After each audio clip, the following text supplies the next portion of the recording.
Alors, je vais commencer. Passage au centre de formation, c'était des super souvenirs parce que déjà moi je découvrais le monde professionnel. Moi je suis tombé vraiment dans un milieu que je connaissais pas du tout.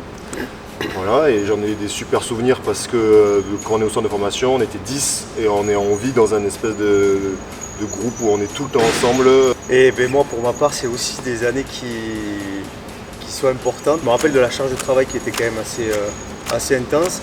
On a eu les premières années, on a un petit temps d'adaptation. Et puis par contre, alors nous on n'était pas à Jolimont, on était en coloc. Je l'ai fait aussi la première année. J'ai fait la première année en coloc. Coloc, alors à Toulouse, Ouais. donc sortie du lycée. 18 ans. Bon, c'était bien. C'était des belles années. Alors je vous retourne la question. Et Comment oui, et vous vous, les ça mecs se passe cette année? Moi je vais commencer.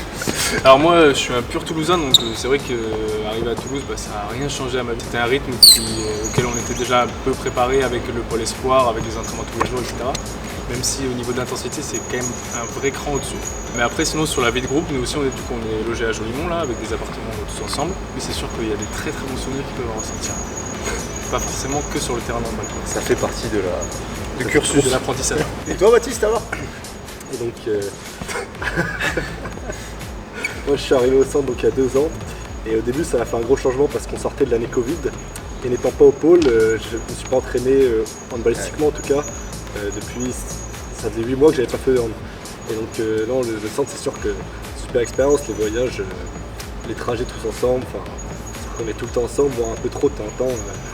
J'aimerais bien avoir un peu d'air. Pour ma part, mon passage au centre de formation, il m'a apporté 1, des copains, 2, l'exigence du monde professionnel, 3, des souvenirs qui restent encore gravés. Des souvenirs qui restent. Non, des copains c'est sûr. On était, pareil ce que je vous disais, une dizaine et on s'est tous dispatchés après une fois que chacun a signé professionnel et finalement on a gardé contact avec tous. Ensuite, le monde professionnel, ce que je vous disais, d'atterrir dans un club professionnel et ça a beaucoup évolué. Je vous assure qu'au début c'était pas si professionnel. Il y avait, ouais, ça a beaucoup évolué.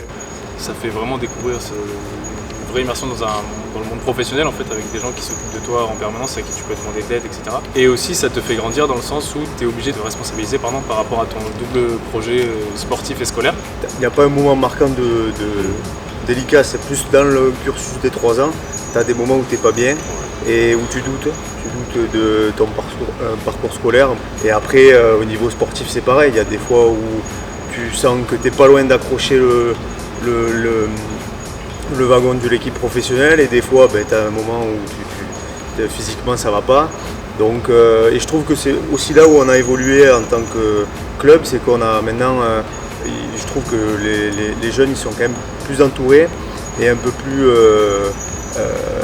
ouverts aussi au niveau de la communication, de la relation. Alors moi, meilleur souvenir sur mes années de centre de formation, je dirais que c'est les premiers matchs. C'est les tout premiers matchs que j'ai pu faire avec l'A1, le fait d'intégrer vraiment ce groupe-là, de me rendre compte en fait que j'appartiens à ce groupe et que maintenant on te fait confiance. Je dirais le meilleur souvenir, ça serait les matchs contre Paris et Montpellier avec les pros. Donc je ne suis pas rentré, mais voir l'ambiance battre le Paris Saint-Germain où tu regardes un peu les stars que tu regardes à la télé depuis 10 ans. Et pareil pour le HBC Nantes, en plus il y avait mon frère en face. Et donc c'est le porte-bonheur quoi. Hein pour pouvoir dire, c'est le porte-bonheur. on va dire qu'on gagne Paris et Nantes à 20 ans, même sans jouer, c'était avec l'ambiance du palais, c'était assez énorme. Si j'avais un mot à dire pour ceux qui veulent faire du sport de haut niveau et au moins rentrer au centre de formation, si tu es motivé, franchement c'est une expérience à vivre parce que il faut s'accrocher, mais au final, nous on a la chance de faire un sport collectif et donc je pense que c'est un peu le fil rouge depuis tout à l'heure. On a la chance de vivre des choses avec d'autres dans une équipe et d'essayer d'avoir une dynamique de groupe qui est franchement, même si toi ça va pas trop, tu as la chance de pouvoir vivre ça avec d'autres. Après il faut aussi savoir qu'il faut du talent bien sûr. Si on est là c'est qu'on n'est pas non plus on n'est pas manchot, mais par contre aussi il faut avoir des capacités mentales pour tenir parce que on a évoqué, il y a des moments qui sont difficiles et c'est là où il faut être un peu fort dans la tête pour pas lâcher. Une fois qu'on est rentré dans un centre de formation, il n'y a rien qui est fini, il n'y a rien qui est joué. C'est juste une étape, mais sauf que l'entonnoir, il n'est pas fini encore. Il n'y a que très peu de gens qui arrivent à en sortir et qui arrivent à sortir jusqu'au monde professionnel. Donc il ne faut pas se sentir à rêver, il faut continuer, poursuivre les efforts. Écouter en même temps beaucoup les coachs, le staff, Les anciens. les anciens. remettre en question, mais oui, je pense que ça passe surtout par le travail. Ils sont parfaits quoi. Putain. On n'aurait jamais dit ça alors. Jamais. Sûr. Parce qu'on est bien encadré. Ça